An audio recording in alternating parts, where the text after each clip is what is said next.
Yeti app users now have the ability to see other crews in the field while they are working. There are three ways you can go about doing this. The first way would be to click on the Routes tab here in the home screen. The second way would be by clicking on a specific route. And the third way would be by clicking on a specific site. We're going to go over all three of these mechanisms right now.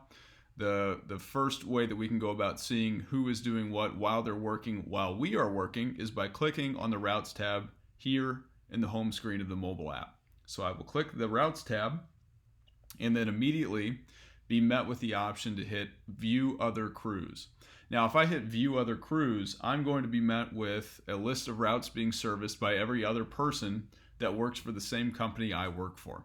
So in this case now, I'm able to see that someone is servicing West Route, and I'm able to see that someone is servicing Jeff's Route 1.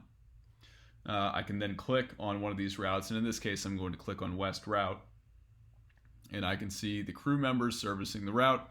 I can also see which sites they've completed. So the Dollarama has been completed one time, and Buy Low Foods is currently in progress. And if I take it a step further, I can click on the Dollarama, which has been serviced already.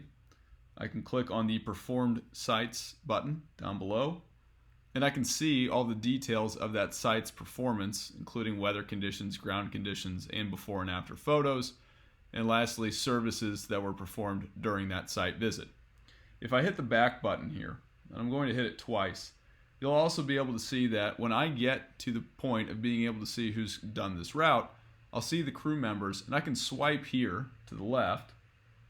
If I want to, I can then call this person or message this person through Yeti just by clicking either of these buttons.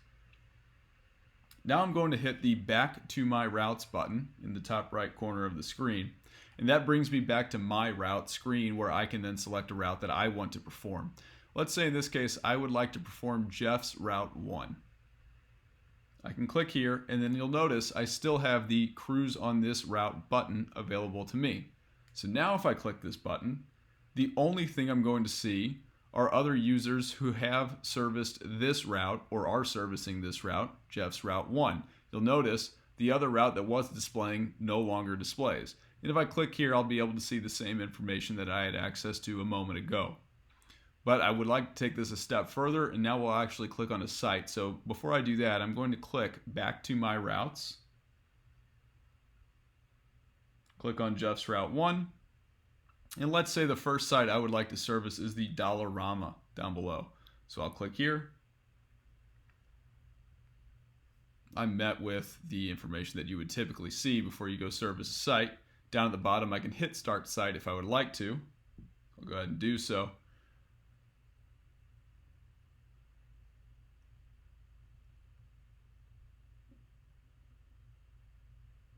And then I'll go ahead and hit the back button again.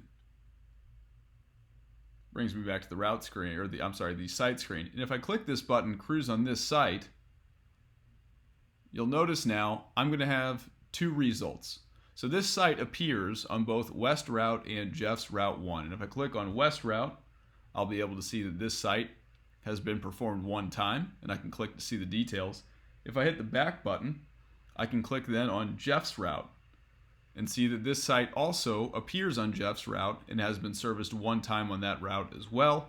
And again, I can click on that site to be able to see what was done by that user on that route while performing that site.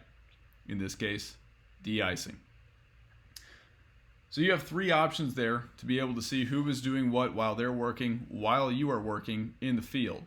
You no longer have to rely solely on the dispatch screen. This should give your field users a much better look into what's been done, what's going on, what's happening, should they need to access that information without calling in to your dispatch center. If you have any questions for us, please reach out to onboarding@yetisnow.com.